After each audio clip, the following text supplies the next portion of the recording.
Guys, আসসালামু আলাইকুম রাহমাতুল্লাহ ওয়া বারাকাতুহু। তো এবার আমি এই সব দিয়ে বানিয়ে দেখাবো কিছু ফুল বা গোলাপ। তো আমি বানানো স্টার্ট করে দিই। এখন তাই আমরা একটা পেপার নিয়ে আমরা একটা লাভের মতো জিনিস করব। আমরা তো অনেক সময় লাগে, তো তাই আমরা এটা দেখিয়ে দিলাম। এখন এই দিকে কিন্তু আঠা, তাই আমরা অপর ভাঁজ দিয়ে এভাবে দিব। এখন এক ভাঁজ,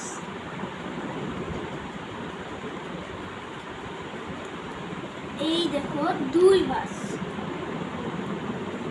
এই হলো তিন ভাঁজ। তিন ভাঁজে এসে কাটিংটা করবো। এখানে কিন্তু আঠা কোনো সমস্যা নাই, তোমরা এই পাশ থেকে শুরু করবা। আমার কোনো দাগের কোনো দাগ, এই দেখো। এখন আমি কাটিংটা করব।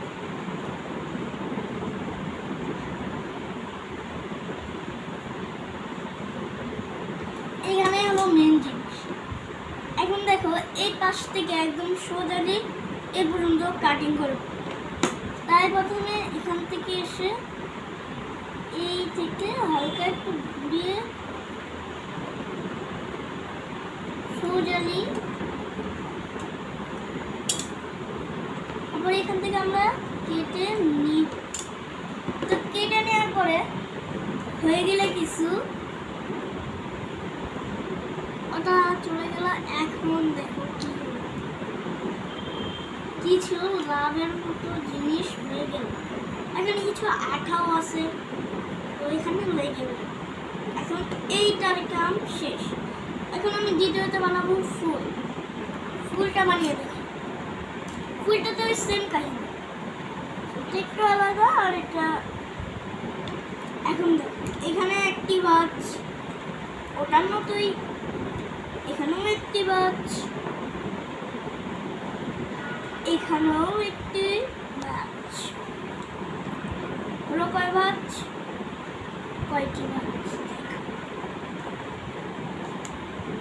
একটি, দুটি, তিনটি, মোট তিনটি ভাঁজ। এখন চাইলে আমাদের এই কোন সাইড ঘোরানো লাগবে না, ডাইরেক্টলি এখান থেকে শুরু করব।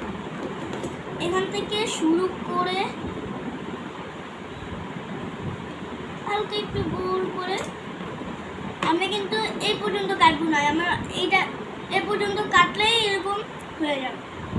অ্যান্ড দ্বিতীয়তে আমি যখন ফুল বানাচ্ছি তাই এটা আর কাটবো না, আর এখানের থেকে ভাঁজগুলো মেলে দিব।